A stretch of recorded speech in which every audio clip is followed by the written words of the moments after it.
ఆయన అంటున్నాడు, ఒక్క ఆత్మ కూడా నిత్యమైన అగ్నిగుండం వెళ్ళిపోవడానికి ఆయనకి ఇష్టం లేదట. ఆయన అనుదినము మానవుడికి ఆయన అవకాశములు ఇస్తూనే ఉన్నాడు.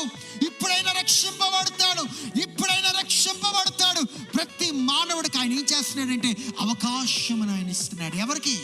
భక్తిహీనుడికి, విశ్వాసము లేనివాడు, విగ్రహారాధికి, పాపములో జీవించుచున్న వాడికి ప్రతి ఒక దినము క్షణము దేవుడు ఏం చేస్తున్నాడంటే అవకాశము దేవుడు ఇస్తున్నాడు.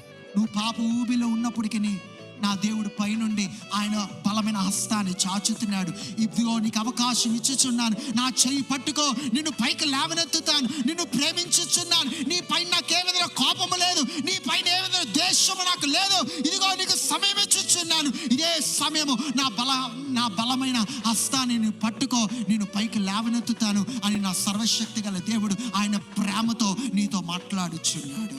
ఆయన ఆశ, ఆయన ఉద్దేశములు గొప్పవండి.